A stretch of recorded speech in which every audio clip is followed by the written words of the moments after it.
Hello and welcome back to Module 1 of Product Management. Learn the skills and get the job powered by Gen AI. Well, in this lesson, the product life cycle, we'll dive into the different stages a product goes through from its inception to its eventual decline. Understanding the product life cycle is crucial for effective product management, and as it helps you make informed decisions at each stage to maximize a product's success and longevity. So, what is a product life cycle? The product life cycle is a model that describes the progression of a product through four main stages: introduction, growth, maturity, and decline. Each stage has its own characteristics, challenges, and strategies. Now, by understanding these stages, product managers can tailor their approaches to meet market demands, optimize resources, and sustain product performance over time. According to a report by McKinsey and Company, companies that effectively manage their product life cycle see up to a 30% increase in product profitability. And that's actually huge. Let's take a quick look at the four stages of the product life cycle: introduction, product launch and market entry phase; growth, rapid sales increase and market expansion; maturity, stabilized sales and intense competition; and decline, where it is identified by declining sales and strategic decisions. Okay. So, moving on to stage one, the introduction stage is when a new product is launched into the market. Now, this phase is characterized by high costs, significant investments in product development, marketing, and distribution, low sales volume. Initial sales are typically slow as the market becomes aware of the product, and limited competition. Few competitors but potential new entrants may start to emerge. The key objectives being build awareness of this stage, make potential customers aware of the product through marketing and promotional activities, establishing distribution channels, ensure the product is available where customers expect to find it, and educate the market. Inform customers about the product's features and benefits and usage. For an example, consider the launch of a new smartwatch by a tech company. During the introduction stage, the focus would be on creating buzz through advertising campaigns, securing shelf space in retail stores, and educating consumers about the smartwatch's unique features like health monitoring and AI integration. A survey by Nielsen found that products in the introduction stage often require marketing budgets to be 3 to 5 times higher than in the later stages to build sufficient market awareness. Great. So, how do you manage the introduction stage? Number one is by effective marketing strategies. Launch campaigns utilize a mix of digital marketing, social media, and traditional advertising to generate interest. Influencer partnerships will collaborate with influencers to reach a wider audience and build credibility.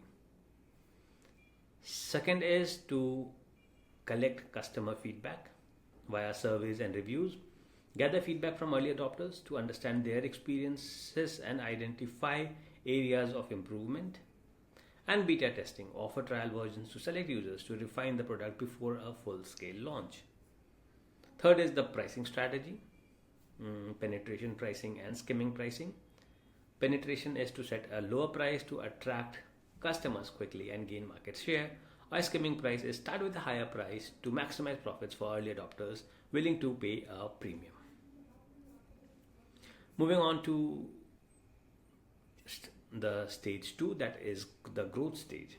This is marked by increasing sales, expanding market presence, and rising profitability. The key characteristics might include rapid sales growth. Sales volume increases significantly as the product gains market acceptance.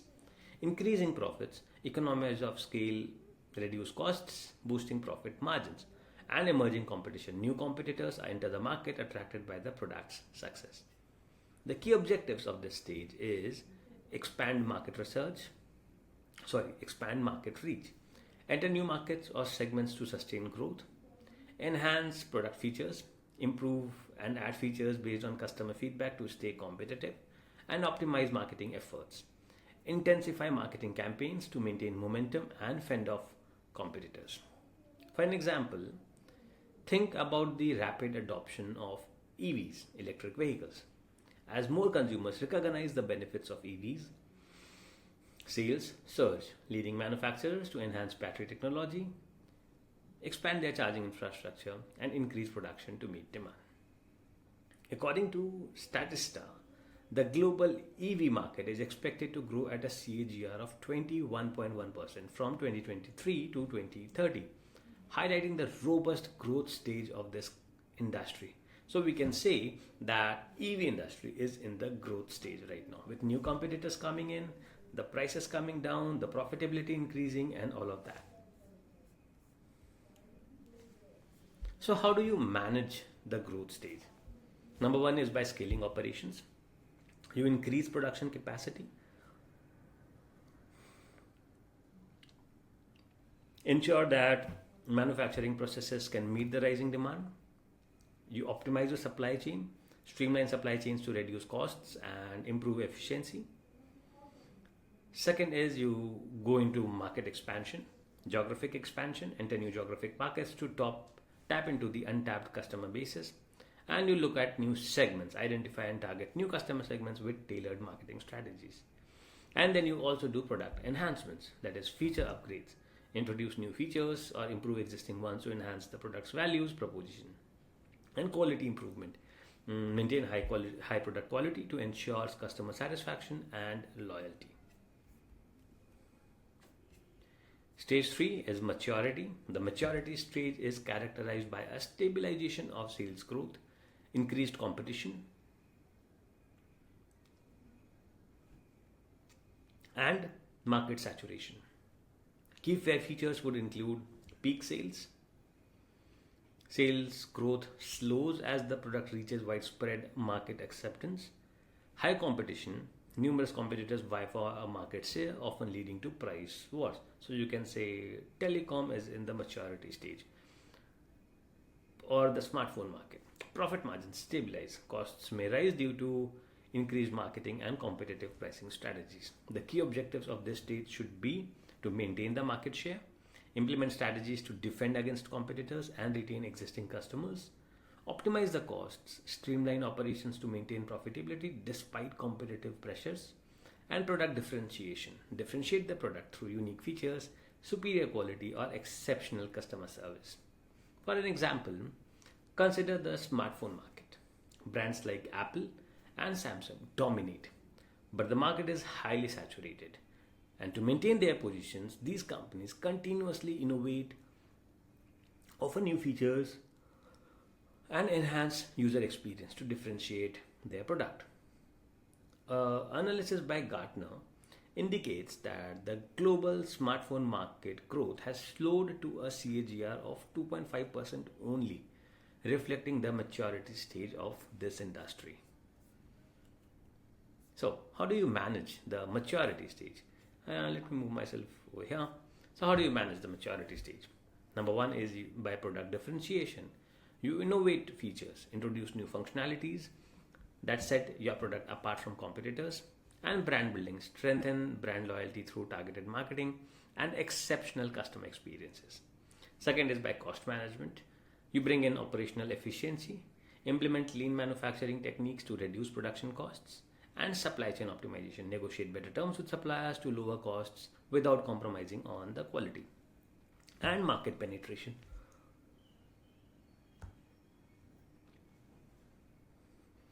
Promotional strategies. Use discounts, bundles, and loyalty programs to encourage repeat purchases. And customer retention. Focus on retaining existing customers through excellent service and engagement. Now that's how you manage the maturity stage. Moving on to the last stage, that is the decline stage. The decline stage occurs when sales and profits begin to fall due to market saturation, technological advancements, or changing consumer preferences. The key characteristics might include decreasing sales, reduced profits, and product obsolescence. The product may become outdated due to newer alternatives or innovations. So the key objectives as a product manager should be: decide on product's future, determine whether to rejuvenate, discontinue or sell the product, manage costs, reduce expenses related to the product to maintain profitability as much as possible, and harvest or divest. Choose between continuing to extract maximum profit with minimal investment or divest the entire product. For example, the DVD player industry is a classic example of the declining stage. With the rise of streaming services like Netflix and digital downloads, the demand for DVD players have significantly decreased, leading manufacturers to scale back production or discontinue the product. A report by Ibis World highlights that the DVD player market is projected to decline by 10% annually over the next 5 years, illustrating the inevitable declining stage of this product category. So how do you manage the declining stage? Number one is by evaluating product viability. You assess the sales trends, whether declining sales are a temporary fluctuation or part of a long-term trend. And you do the cost-benefit analysis, determine if the product still contributes positively to the company's bottom line. Decide on strategic actions, harvest survey, continue selling the product with minimal investment to maximize short-term profits, and divest strategy. Phase out the product gradually, reducing costs and reallocating resources to more promising areas. Or maybe repositioning by modifying the product to target a new market segment or address different customer needs. Third one would be to implement exit strategies by discontinuing production, stop manufacturing the product and remove it from all sales channel, sell the product line, transfer ownership of the product to another company that may have better prospects for it. So that's the 4 different stages. Let's take a real world example, and that would be the evolution of smartphones. To illustrate the product life cycle, let's look at the smartphone industry. Introduction phase. Early 2000s, smartphones were a novel concept with limited functionality.